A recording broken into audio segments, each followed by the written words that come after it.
Bernstein melalui RMG untuk dapat memberitakan Injil ke Pulau Borneo. Marilah kita mengucap syukur dan memuliakan namanya yang tinggi luhur. Terpujilah nama Tuhan. Dalam nama Bapa, Anak, dan Roh Kudus. Turunlah atas kita anugerah dan sejahtera dari Allah Bapa kita dan dari Tuhan Yesus Kristus menyertai saudara sekalian. Dan menyertai saudara juga. Jemaat dipersilakan duduk kembali. Kita sambut potong bersama tadi dengan nyanyi kembali dari PKJ 13 bait yang pertama dan kedua. Kita masuk semuanya.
Litani dan doa syukur. Perkabaran Injil mengubah kehidupan manusia kepada kehidupan yang lebih indah dan dalam pertobatan menuju kepada keselamatan. Tuhan yang sama jugalah yang telah memanggil dan mengutus para pekerja untuk bekerja di ladangnya, menuai jiwa-jiwa yang rindu dan haus akan firman Tuhan. Marilah kita berdoa mengucap syukur atas perkembangan Injil kita. Mari kita berdoa.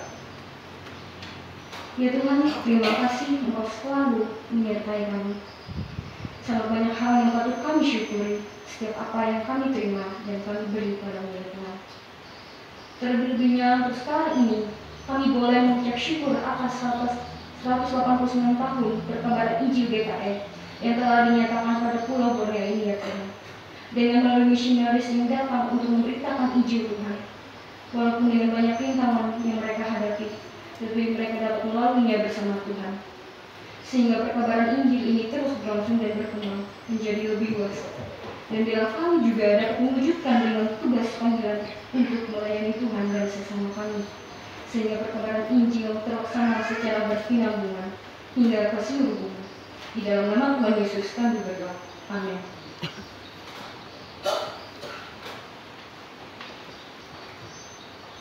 Pengakuan dosa. Marilah dengan kerendahan hati kita dan mengaku segala dosa dan kesalahan kita kepada Allah Bapa kita. Firman Tuhan telah ditaburkan, pelayanan telah dilaksanakan. Namun kami mengakui kelemahan dan kegagalan kami dalam merespon pemberitaan firman Tuhan sehingga kehidupan kami tidak sesuai dengan firman. Dengan kerendahan hati kami mengakui bahwa kami sering lalai dan tidak sungguh-sungguh dalam melaksanakan tugas pelayanan yang dipercayakan dan dimandatkan kepada kami. Kami datang dengan pengakuan dan mengharapkan pengampunan dari Tuhan atas segala kesalahan dan dosa yang telah kami perbuat.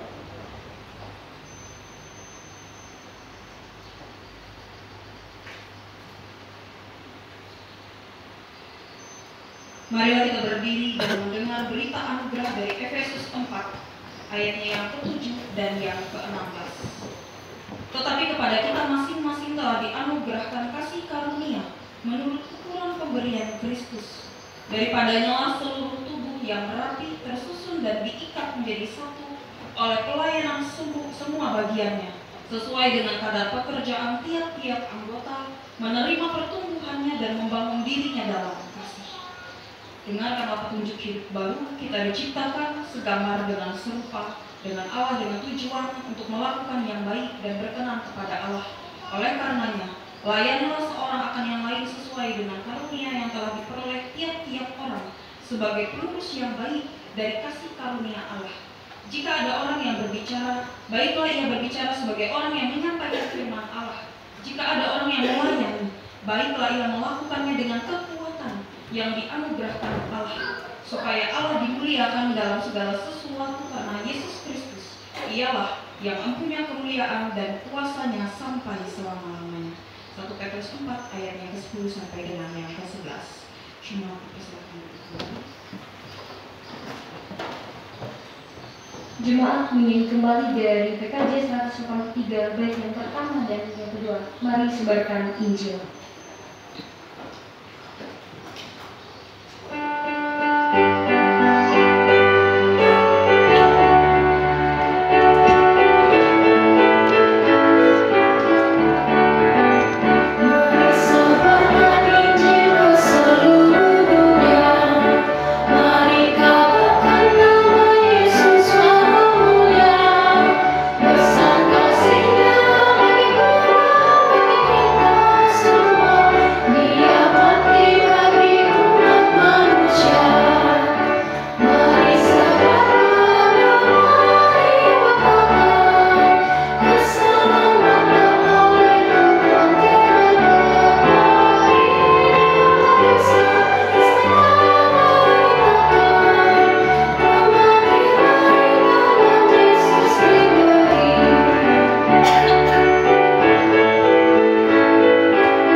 Kita masuk dalam pembacaan Alkitab yang terambil dari 1 Samuel pasal 15 ayat yang ke-4 sampai yang ke-35 dan pasal yang ke-16 ayat 1 sampai yang ke-13. Dan berikut Saul ditolak sebagai raja. Kemudian Samuel pergi ke Ramah, tetapi Saul pergi ke rumahnya di Gibea Saul. Sampai hari matinya Samuel tidak melihat Saul lagi. Tetapi Samuel berduka cita karena Saul, dan Tuhan menyesal karena ia menjadikan Saul raja atas Israel. Pasal yang ke-16. Dan berikut Daud diurapi menjadi raja. Berfirmanlah Tuhan kepada Samuel, berapa lama lagi engkau berduka cita karena Saul? Bukankah ia telah kutolak sebagai raja atas Israel? Isilah tabung tandukmu dengan minyak dan pergilah. Aku mengutus engkau kepada Israel, orang Betlehem itu, sebab di antara anak-anaknya telah kupilih seorang raja bagiku. Tetapi Samuel berkata, bagaimana mungkin aku pergi? Jika Saul mendengarkannya, ia membunuh aku. Firman Tuhan, bawalah seekor lembu muda dan katakan, aku datang untuk mempersembahkan korban kepada Tuhan. Kemudian undanglah Israel ke upacara pengorbanan itu. Lalu aku akan memberitahuan kepadamu apa yang harus kau perbuat. Urapilah bagiku orang yang akan kusebut kepadamu. Samuel berbuat seperti yang difirmankan Tuhan, dan tibalah ia di kota Betlehem. Para tua-tua di kota itu datang mendapatkannya dengan gemetar dan berkata, adakah kedatanganmu ini membawa selamat? Jawabnya, ya benar. Aku datang untuk mempersembahkan korban kepada Tuhan. Kuduskanlah dirimu dan datanglah dengan daku ke upacara pengorbanan ini. Kemudian ia menguduskan Ishai dan anak-anaknya yang laki-laki dan mengundang mereka ke upacara pengorbanan itu. Ketika mereka itu masuk dan Samuel melihat Eliab, lalu pikirnya, sungguh di hadapan Tuhan sekarang berdiri yang diurapinya. Tetapi berfirmanlah Tuhan kepada Samuel, janganlah pandang parasnya atau perawakannya yang tinggi, sebab aku telah menolaknya. Bukan yang dilihat manusia yang dilihat Allah. Manusia melihat apa yang di depan mata, tetapi Tuhan melihat hati. Lalu Ishai memanggil Abinadab dan menyuruh lewatnya di depan Samuel, tetapi Samuel berkata, orang ini pun tidak dipilih Tuhan. Kemudian Ishai menyuruh Syama lewat, tetapi Samuel berkata, orang ini pun tidak dipilih Tuhan. Demikianlah Ishai menyuruh ketujuh anaknya lewat di depan Samuel, tetapi Samuel berkata kepada Ishai, semua ini tidak dipilih Tuhan. Lalu Samuel berkata kepada Ishai, inilah anakmu semuanya? Jawabnya, masih tinggal yang bungsu, tetapi sedang mengembala kambing domba. Kata Samuel kepada Ishai, suruhlah memanggil dia, sebab kita tidak akan duduk makan sebelum dia datang kemari. Kemudian disuruhnyalah menjemput dia. Ia kemerah-merahan, matanya indah dan parasnya elok. Lalu Tuhan berfirman, bangkitlah, urapilah dia, sebab inilah dia.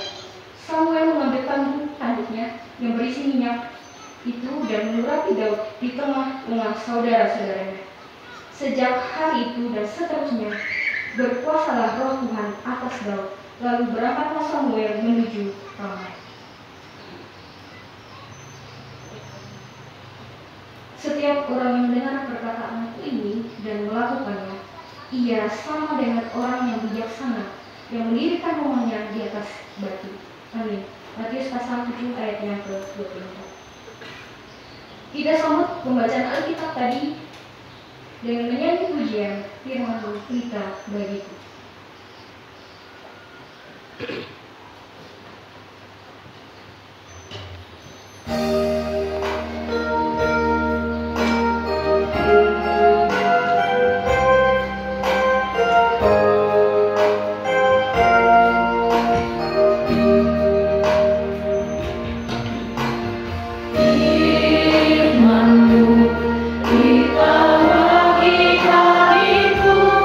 Terang bagi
Ibu sidang jemaat yang dikasihi Tuhan kita Yesus Kristus, tiba saatnya untuk kita membaca merenungkan kebenaran firman Tuhan dalam rangka hari pengucapan syukur dan pekabaran Injil GKE yang ke-189. Bersama kita berdoa sebelum kita membaca Alkitab yang nanti dalam pembacaan Alkitab akan dibacakan oleh salah satu petugas. Mari kita satu di dalam doa. Allah Bapa yang bertahta dalam kerajaan surga, kami bersyukur, kami berterima kasih untuk setiap hal yang boleh ada dalam kehidupan kami. Bersyukur untuk hari-hari baik yang Tuhan nyatakan, Tuhan berikan dalam kehidupan kami sehingga kami boleh ada sampai dengan hari ini bersama dalam persekutuan-Mu untuk mendengar, membaca sebagian dari firman Tuhan. Oleh karena itu kami mohon kepada Tuhan untuk membantu kami agar kami semua jemaat-Mu di tempat ini boleh memahami apa yang Tuhan kehendaki, apa yang Tuhan rencanakan melalui firman yang kami baca, kami dengar, kami renungkan bersama pada pagi hari ini. Diberkati kami semua Tuhan, diberkati hamba-Mu yang akan menyampaikan. Biarlah apa yang hamba sampaikan ini tidak berlalu begitu saja, tetapi boleh kami terapkan, kami lakukan dalam keseharian kami. Di dalam nama Tuhan kami Yesus Kristus kami berdoa. Amin. Silakan.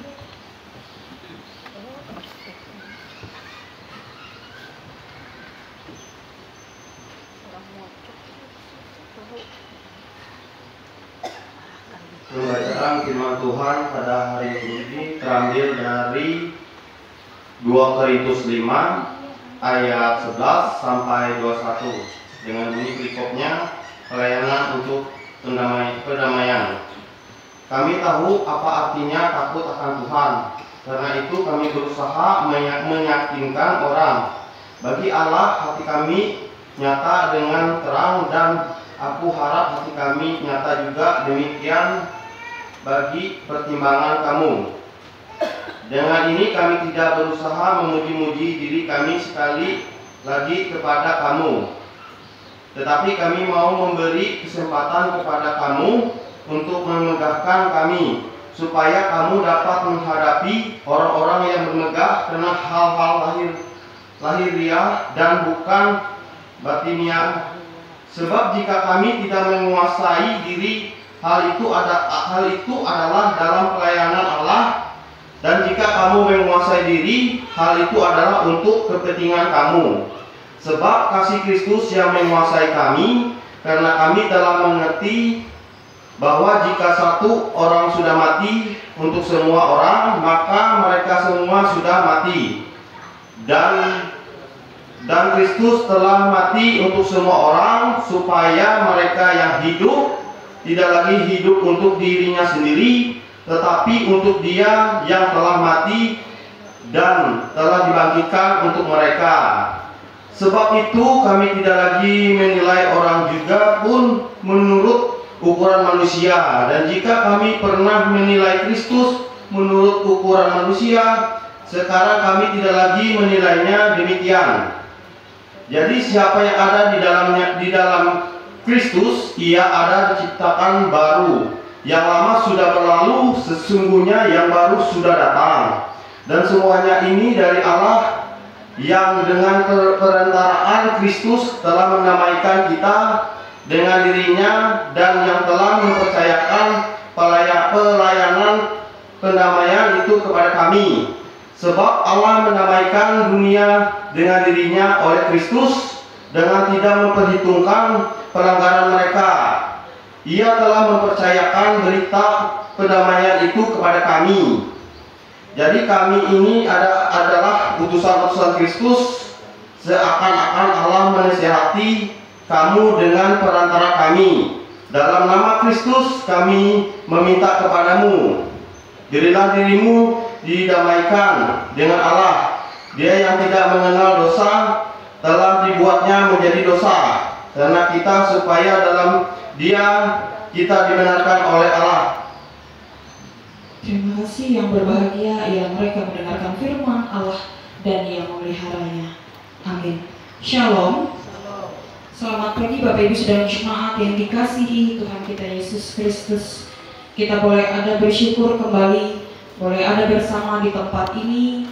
Dan selama di bulan Juni ini itu ada pertukaran mimbar. Jadi mungkin 2 minggu yang lalu saya tidak melayani karena saya melayani di jemaat lain. Jadi pendeta-pendeta lain yang akan melayani di tempat ini.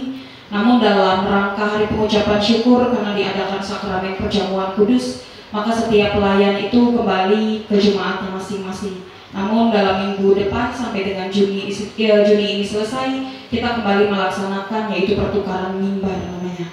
Makanya mungkin ada yang bertanya kenapa saya tidak ada 2 minggu yang lalu. Itu karena melayani di tempat lain. Baiklah Bapak Ibu Sidang Jemaat yang dikasihi Tuhan kita Yesus Kristus, hari ini perikop kita dalam rangka hari pengucapan syukur dan pekabaran Injil GKE yang ke-189. Nas yang menjadi dasar itu di bawah perikop pelayanan untuk pendamaian. Ketika kita mendengar bunyi pelayanan untuk pendamaian, apakah artinya ada pelayanan yang memunculkan tidak pendamaian? Berarti ketika ada perikop ini muncul, artinya ada pelayanan-pelayanan yang tidak memunculkan pendamaian di dalamnya. Nah, hari ini bersama kita mau melihat bagaimana pelayanan itu sendiri, ketika ia menjadi pelayanan yang pendamaian ataupun malah muncul tidak pendamaian.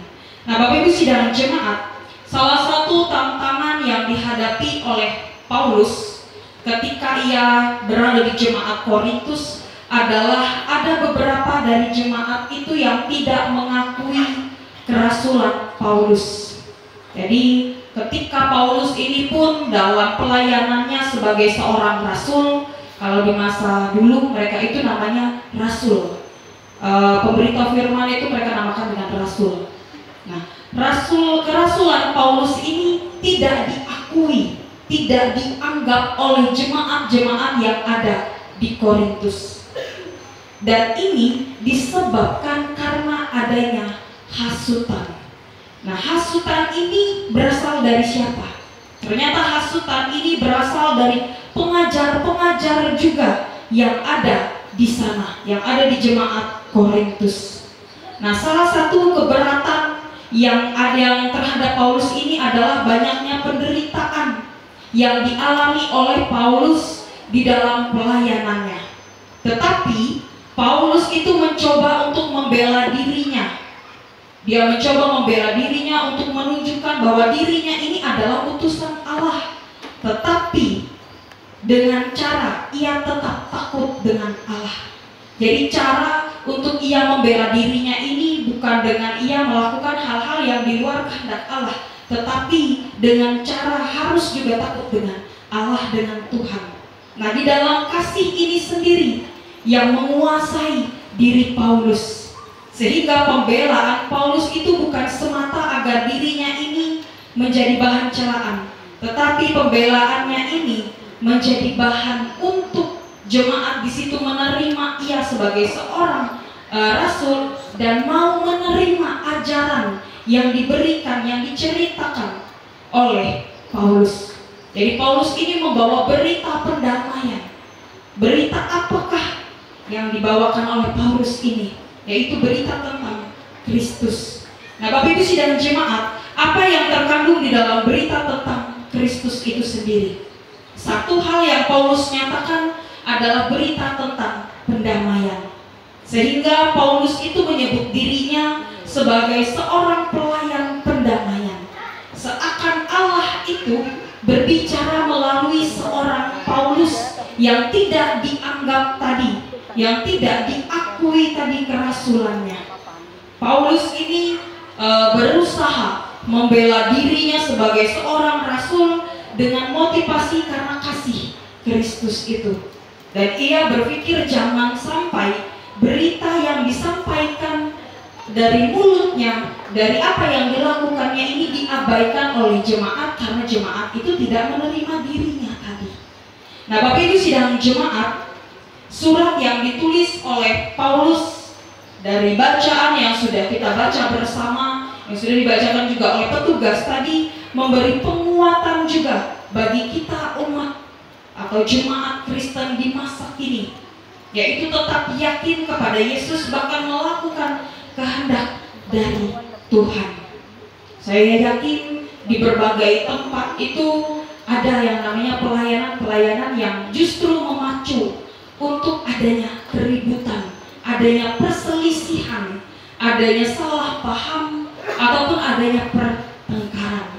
Bahkan di seluruh pelayanan pasti akan ada yang namanya selisih paham, debat, atau berbeda pandangan pendapat satu dengan yang lainnya.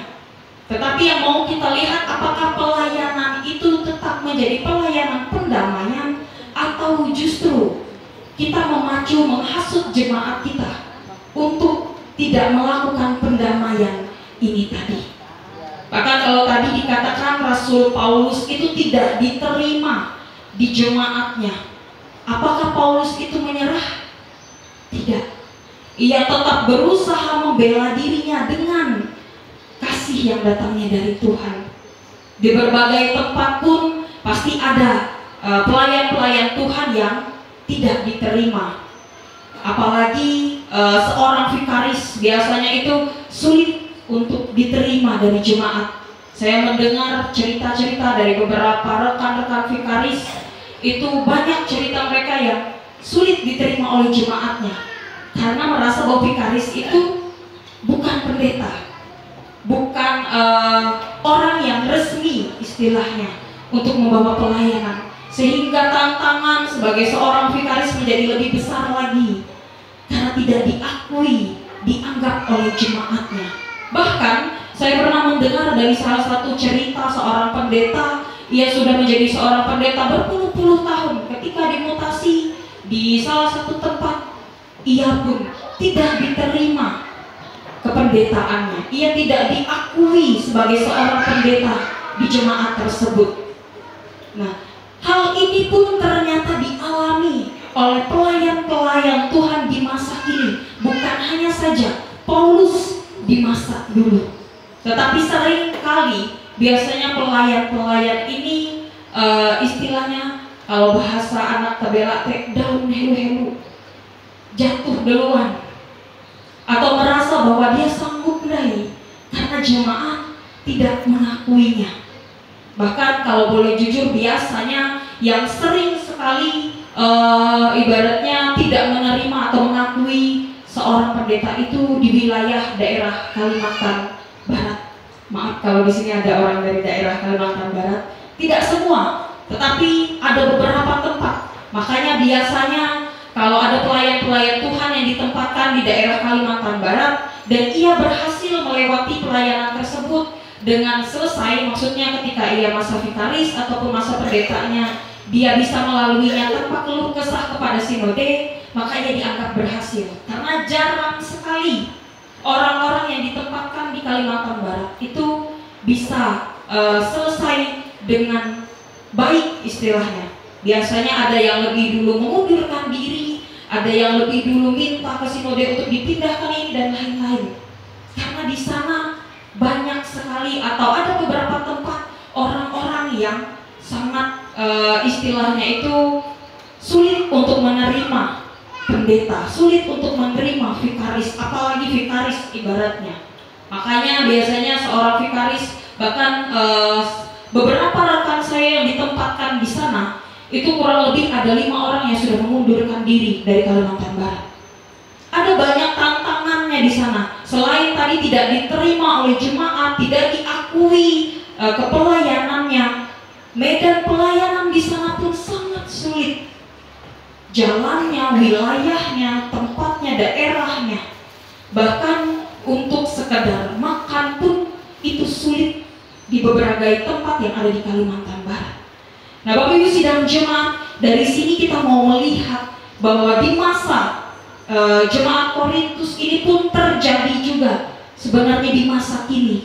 Hanya saja kita ini sudah jauh lebih bisa, jauh lebih memiliki pemikiran hati yang lapang terhadap pelayan-pelayan Tuhan.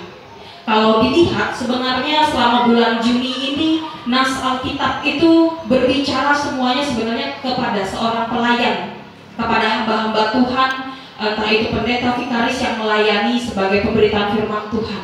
Jadi selama bulan Juli ini sebenarnya teguran untuk menguatkan orang-orang yang melayani, karena ada berbagai tantangannya, ada berbagai rintangannya.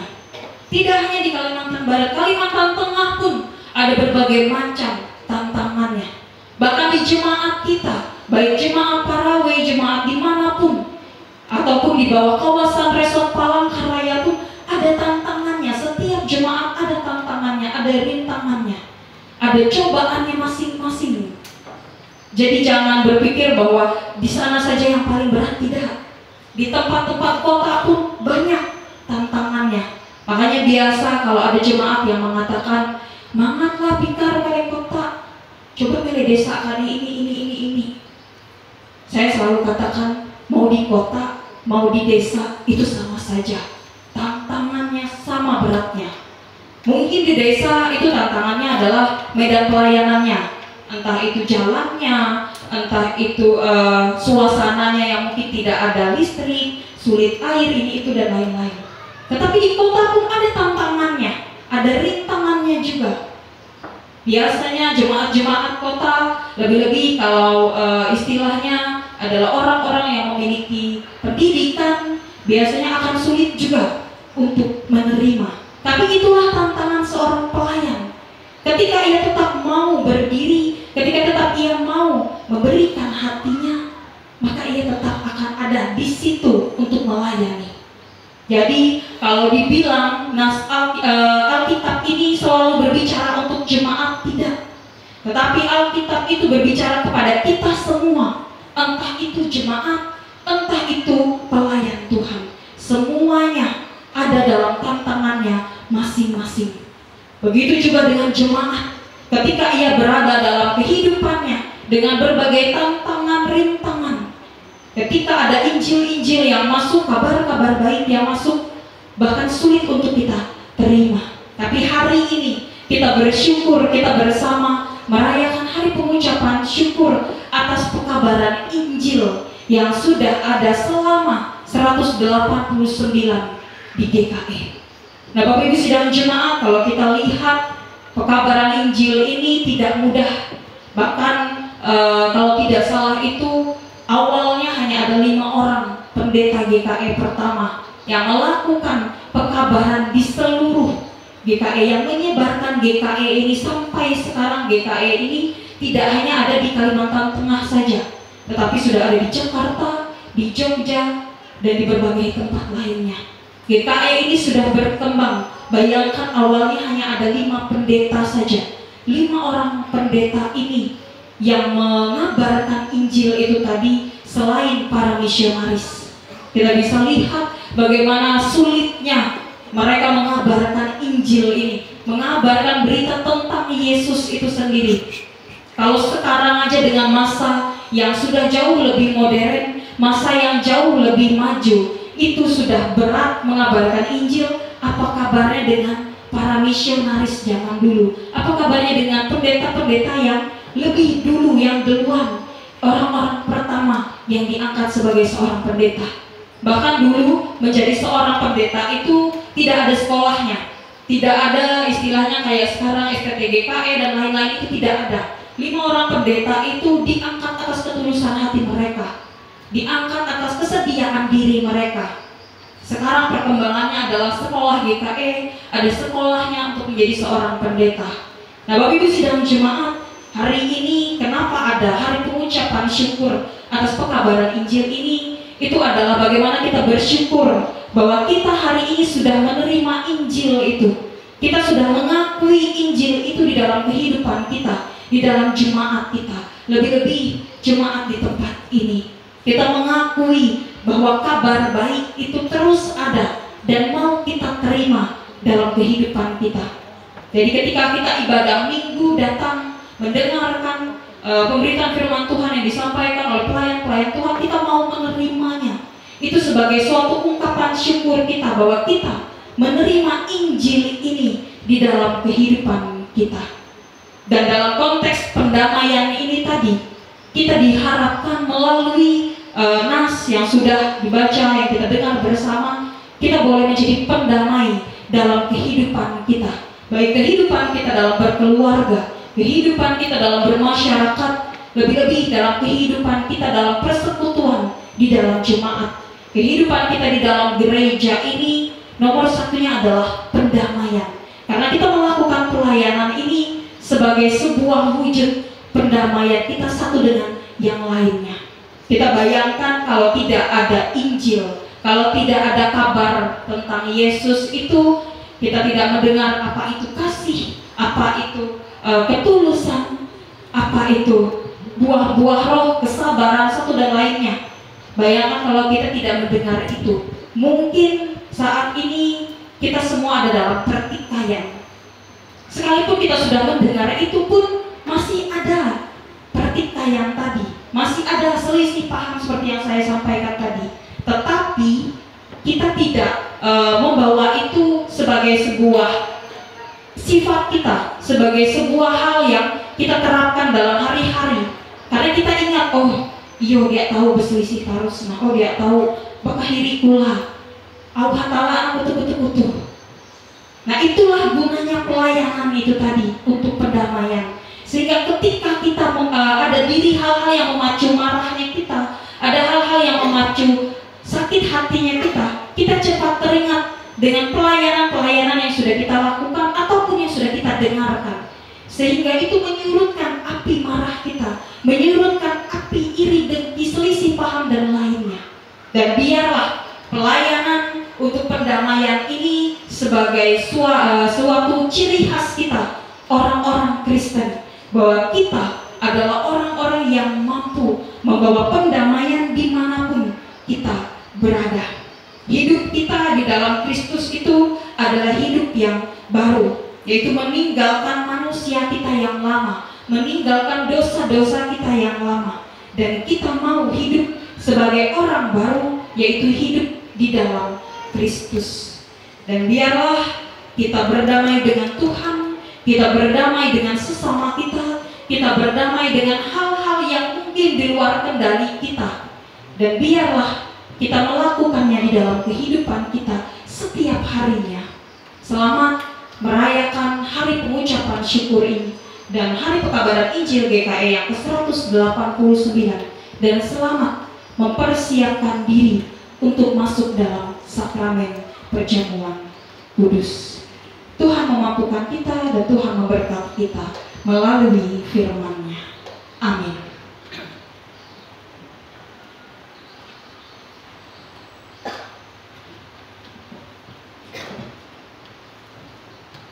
Sebelum kita masuk dalam sakramen perjamuan kudus, silakan Bapak Ibu kita semua mengambil saat teduh sejenak.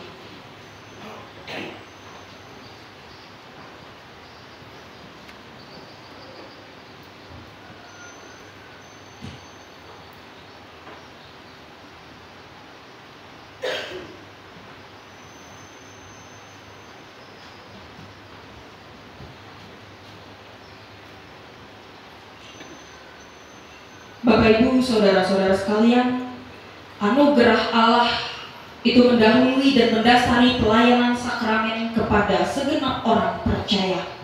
Melalui pelayanan sakramen perjamuan kudus, saudara-saudara masuk ke dalam gereja sebagai tubuh Kristus, sehingga berhak dan perlu merayakan iman melalui keikutsertaan saudara di dalam sakramen perjamuan kudus.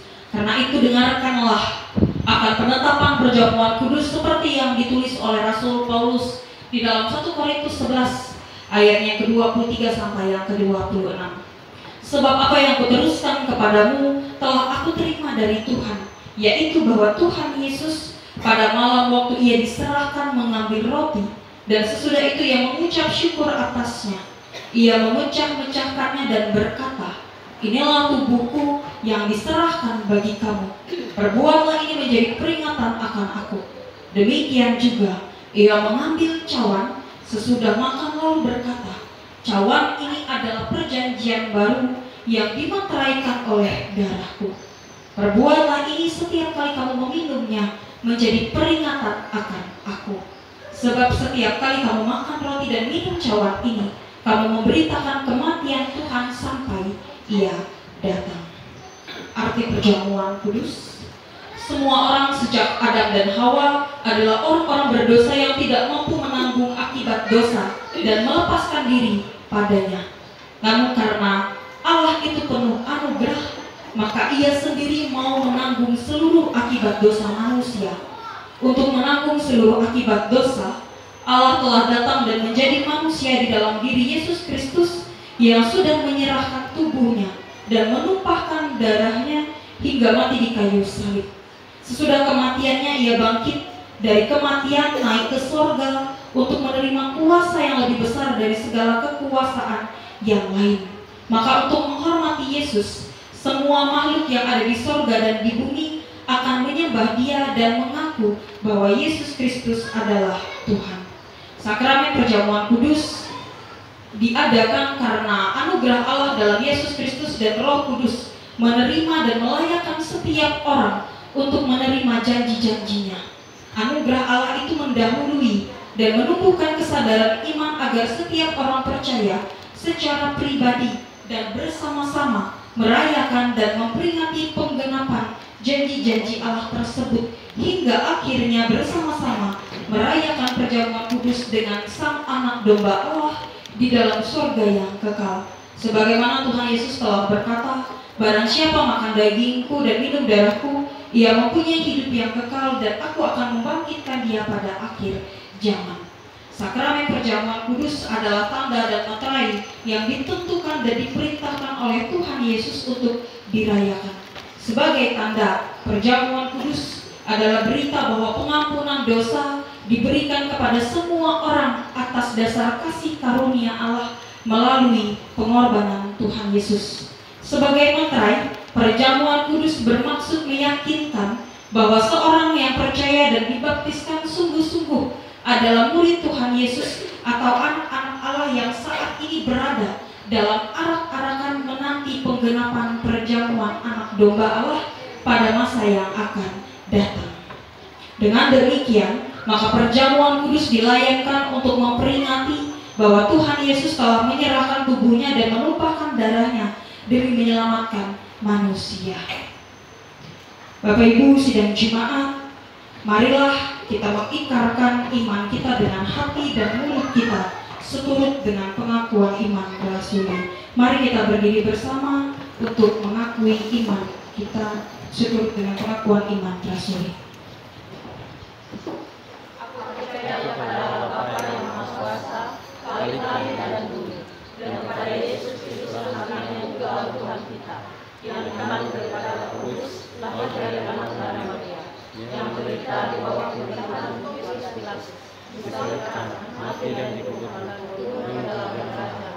Pada hari ketiga bangkit pula dari antara mati, naik ke surga, duduk di sebelah kanan Allah Bapa yang Maha Kuasa, dan akan datang ke sana untuk menghakimi orang yang hidup dan yang mati. Aku percaya kepada Roh Kudus, gereja yang kudus dan persekutuan Roh Kudus, pengampunan dosa, kebangkitan daging dan hidup yang kekal. Pemeriksaan diri supaya kita semua dapat mengikuti perjamuan kudus dengan semestinya sehingga memperoleh pengampunan dosa, kekuatan dan penghiburan serta hidup berpengharapan. Marilah masing-masing kita memeriksa di hadapan Tuhan. Bapak Ibu sidang jemaat, apakah saudara menyadari dosa saudara lalu merendahkan diri, menyesal dan mencari keampunan dari Tuhan? Kalau demikian, jawablah, "Sesungguhnya saya seorang yang berdosa." Sesungguhnya saya orang yang berdosa. Kasihanilah saya ya Tuhan. Kasihanlah saya ya Tuhan. Apakah saudara sungguh-sungguh percaya bahwa dosa saudara diampuni oleh Yesus Kristus yang mati di kayu salib dan hidup kembali? Kalau demikian, jawablah, "Saya percaya."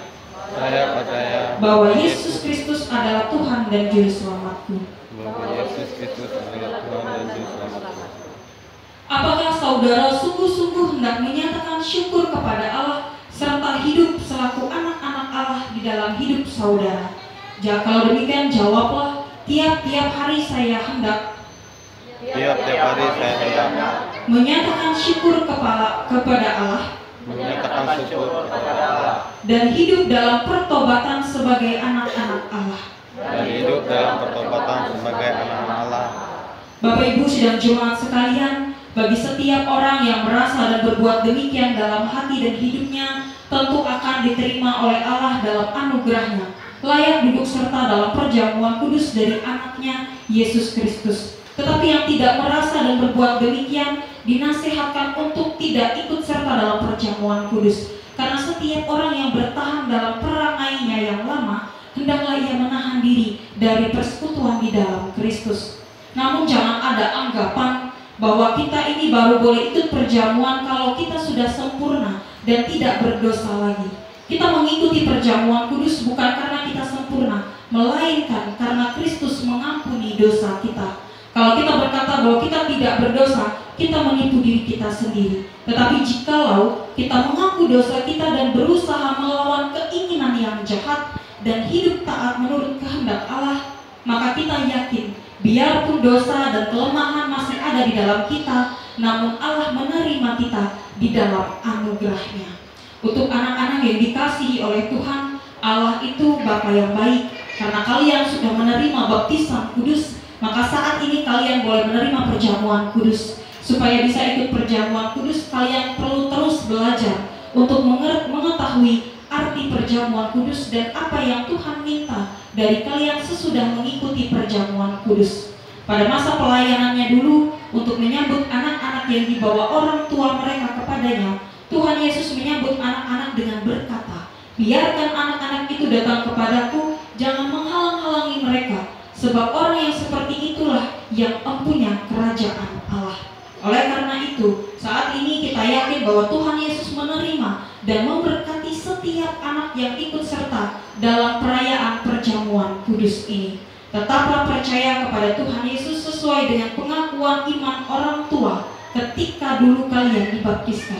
Bersedialah menerima pengajaran dari orang tua untuk memahami iman kepada Tuhan Yesus. Terus belajar tentang iman sebagaimana tersedia dalam Alkitab supaya saatnya nanti kalian bisa mengakui iman secara pribadi dalam peneguhan sidik. Bapak Ibu dan jemaat dipersilakan untuk duduk kembali.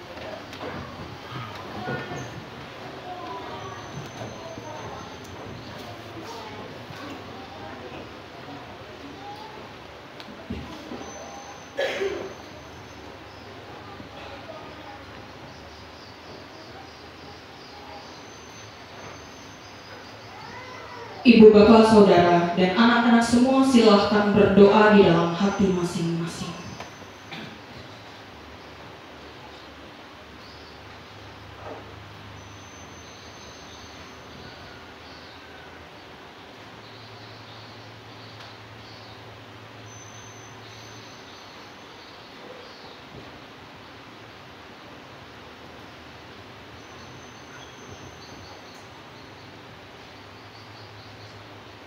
Tuhan kita Yesus Kristus pada malam tak kala ia diserahkan itu diambilnya roti, dan setelah mengucapkan doa syukur ia membelah roti itu dengan tangannya sambil berkata, "Inilah tubuhku yang diserahkan bagi kamu, perbuatlah ini menjadi peringatan akan aku."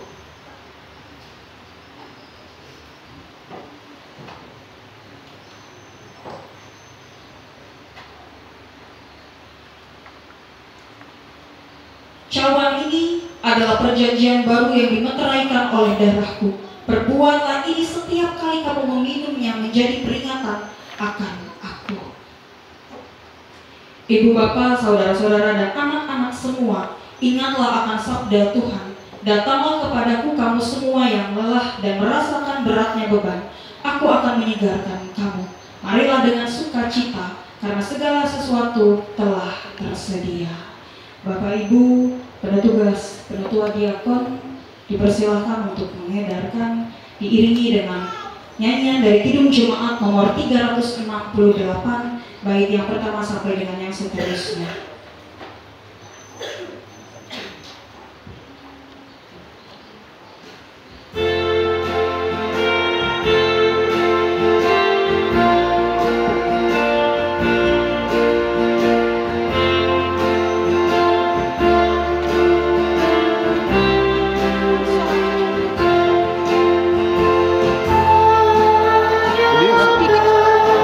Kisah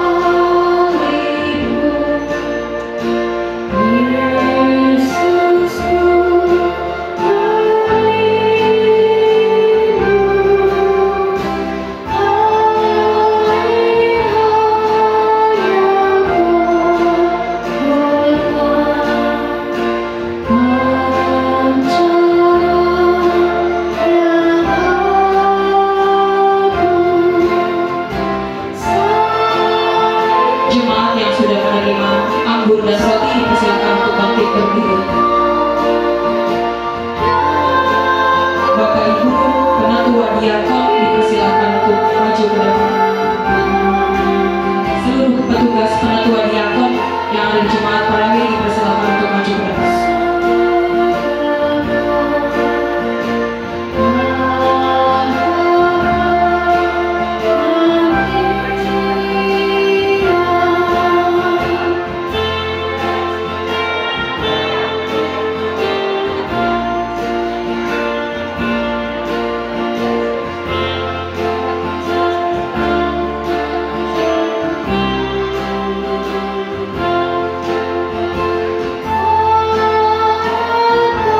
Jemaat, ada yang belum menerima atau sudah menerima semua?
Bapak Ibu sidang jemaat, makanlah, inilah tanda dari tubuh Tuhan kita Yesus Kristus yang sudah diserahkan karena dosa kita.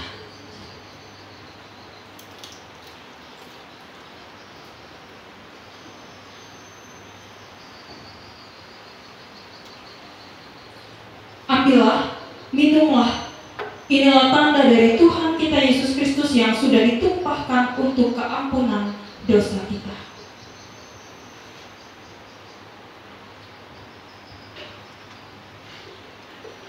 Kiranya tubuh dan darah Tuhan kita Yesus Kristus yang kudus dan mulia itu menguatkan dan memelihara saudara kepada hidup yang kekal.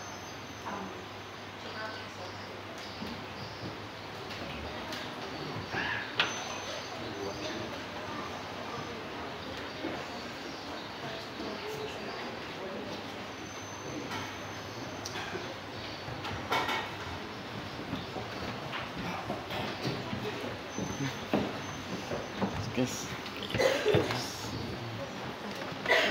Mari bersama kita berdoa atas ungkapan syukur kita telah melakukan sakramen perjamuan kudus, dan kita berdoa bagi pokok-pokok doa yang sudah ditentukan oleh majelis sinode. Mari kita satu di dalam doa. Tuhan Allah Bapa yang bertata dalam kerajaan surga, kami bersyukur Tuhan atas sakramen perjamuan kudus yang sudah kami lakukan, kami layani bersama. Kami bersyukur, kami percaya bahwa melalui sakramen ini Tuhan mengampuni semua dosa dan menyembuhkan segala setiap penyakit kami. Dia yang membebaskan nyawamu dari kuburan yang melimpahi engkau dengan kasih dan belas kasihan. Dia yang memuaskan hidupmu dengan yang baik sehingga engkau awet muda seperti burung raja wali. Sebab Tuhan pengasih dan penyayang, Ia panjang sabar dan kasih-Nya berkelimpahan. Ia tidak menghardik terus-menerus dan tidak marah untuk selama-lamanya. Ia tidak menghukum, Ia tidak menghukum kita setimpal dengan kesalahan kita, tetapi setinggi langit di atas bumi, sebesar itu kasih-Nya atas orang-orang yang takut akan Dia. Sejauh timur dari barat, sejauh itu dibuangnya dosa-dosa kita. Seperti seorang bapa mengasihi anak-anaknya, begitulah Tuhan mengasihi orang-orang yang takut akan Dia. Sebab itu mulutku dan hatiku akan memberitakan puji-pujian bagi Tuhan sekarang ini sampai dengan selamanya. Terima kasih Tuhan Yesus. kami sudah mendengarkan perenungan firman Tuhan. Biarlah apa yang kami dengar, apa yang kami baca pada pagi hari ini semuanya boleh kami terapkan dalam kehidupan kami. Kami mau menjadi pendamai-pendamai Tuhan. Kami mau pelayanan yang kami bawa dalam kehidupan kami, baik dalam kehidupan kami sehari-hari maupun dalam kehidupan kami berjemaat, semua itu membawa pendamaian dalam keberadaan kami. Terima kasih Tuhan Yesus. Dalam rangka hari pengucapan syukur dan pekabaran Injil yang ke-189 ini, kami pun berdoa bagi pembukaan pos-pos PKB GKE di wilayah terpencil dan di tengah mayoritas agama yang ada atau agama-agama lain. Biarlah Tuhan senantiasa memberkati pos-pos PKB dimanapun, apalagi di wilayah-wilayah terpencil. Kami percaya kekuatan Tuhan nyatakan, Tuhan berikan bagi seluruh pelayan-pelayan yang berada di pos-pos PKB. Kami berdoa bagi pekerja dan pelayan GKE, pendeta, vikaris, guru sekolah minggu, guru agama Kristen, penetua, diakon, siapapun Tuhan yang melayani dalam kehidupan jemaat, terlebih dalam kehidupan jemaatmu di tempat ini. Biarlah Tuhan terus memberkati kami dengan kekuatan, kesabaran, kesehatan. Kami terus boleh ada sebagai pelayan Tuhan yang membawa pendamaian dalam kehidupan kami berjemaat. Terima kasih Tuhan Yesus. Doa kami pun boleh ada bagi program dari UM yang dirancang dan direncanakan dari UM itu sendiri. Senantiasa pun Tuhan memberkati, Tuhan melancarkan, Tuhan turut campur tangan di dalamnya. Bahkan kami berdoa bagi setiap hal yang digumuli dari jemaatmu di tempat ini, jemaat Parawe. Tuhan senantiasa memberkati setiap rumah tangga lepas rumah tangga, keluarga tiap keluarga. Tuhan hadir boleh ada bersama dengan mereka, memberikan kesehatan, kekuatan bagi jemaatmu di tempat ini. Tuhan memberkati baik mereka selaku bapak, baik mereka selaku ibu, baik mereka selaku anak-anak, senantiasa dalam setiap peran tugas tanggung jawab mereka Tuhan yang memampukan. Diberkati jemaatmu yang dalam keadaan sakit, biarlah Tuhan yang memberikan kekuatan dan kesembuhan melalui makanan, minuman, obat-obatan, bahkan tangan-tangan medis. Terima kasih Tuhan Yesus. Tuntunan doa kami juga boleh ada bagi jemaatmu yang sudah lanjut usia. Biarlah Tuhan senantiasa memberkati, memberikan kekuatan untuk menjalani usia lanjut ini dengan kesabaran yang datangnya dari Tuhan. Bahkan kami berdoa bagi jemaatmu yang merasakan sukacita melalui pertambahan usia, baik itu usia ulang tahun kelahiran maupun ulang tahun pernikahan. Biarlah Tuhan memberikan terus tahun yang baru, umur yang panjang di dalam kehidupan jemaatmu yang merasakan sukacita penuh atas pertambahan usia. Terima kasih Tuhan Yesus. 1 minggu ke depan semuanya kami taruh dalam tangan pengasihan Tuhan. Tuhan memberkati usaha pekerjaan kami, Tuhan memberkati setiap ladang kami, Tuhan memberkati setiap kantong-kantong kami untuk menerima berkat yang datangnya dari Tuhan. Di dalam nama Tuhan kami Yesus Kristus kami berdoa, dan doa ini mau kami akhiri dengan doa Bapa kami. Bapa kami yang ada di sorga, dikuduskanlah namamu, datanglah kerajaanmu, jadilah kehendakmu di bumi seperti di sorga. Berikanlah kami pada hari ini makanan kami yang secukupnya, dan ampunilah kami akan kesalahan kami, seperti kami juga mengampuni orang yang bersalah kepada kami. Janganlah membawa kami ke dalam pencobaan, tapi lepaskanlah kami daripada yang jahat. Karena Engkau yang punya kerajaan dan kuasa dan kemuliaan sampai selama-lamanya. Amin.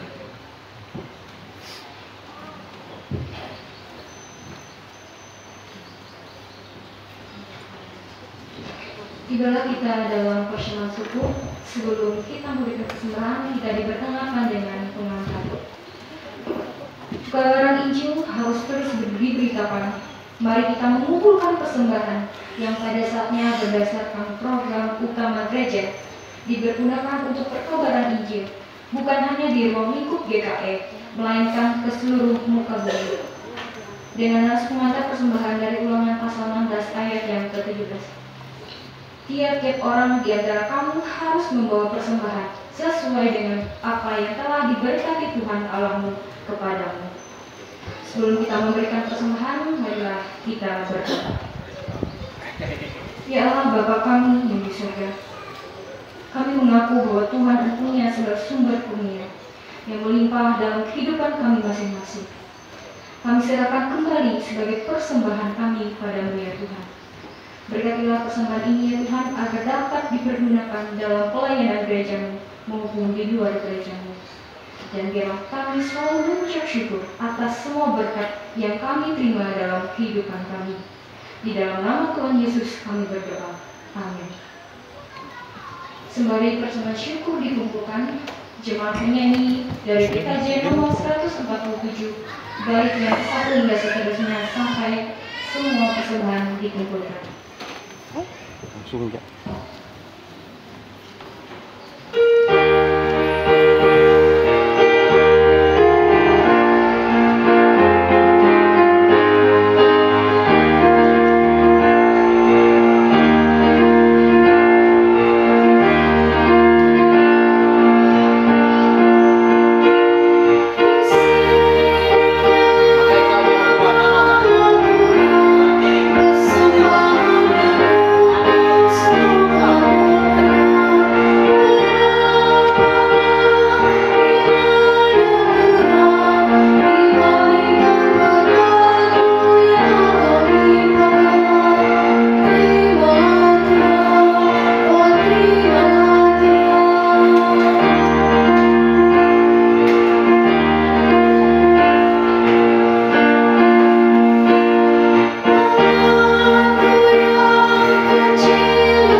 Bapak Ibu jemaat, saya undang bangkit berdiri.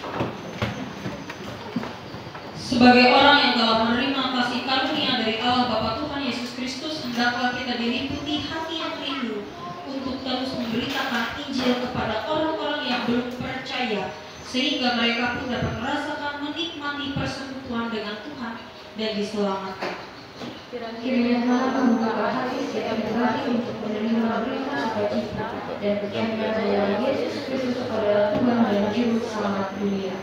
Marilah kita berkomitmen untuk terus menjadi saksi Kristus dalam sikap, tutur kata, dan perbuatan yang nyata, sehingga kehidupan kita menjadi berkat bagi orang di sekitar kita dimanapun kita berada. Bersama kita menyanyi dari NKB 210, bait pertama sampai dengan ketiga, Aku Utus Kau.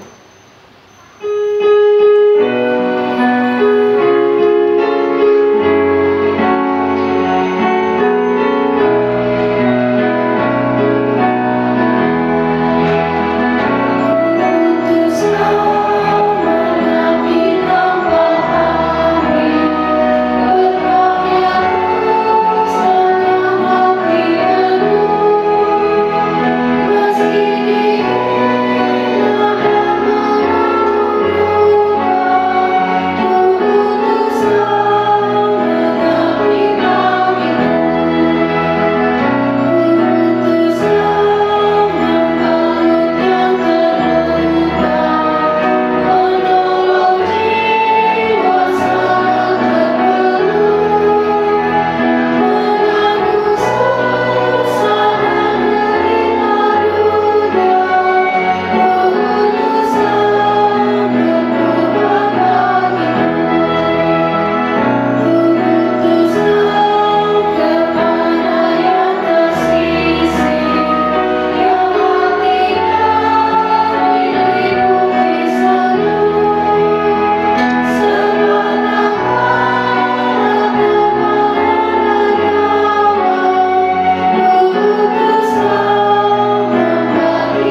Bapak Ibu sidang jemaat, pergilah dalam damai untuk mengasihi dan melayani Tuhan.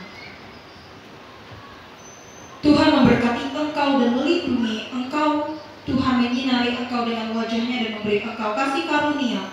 Tuhan menghadapkan wajahnya kepadamu dan memberi engkau damai sejahtera.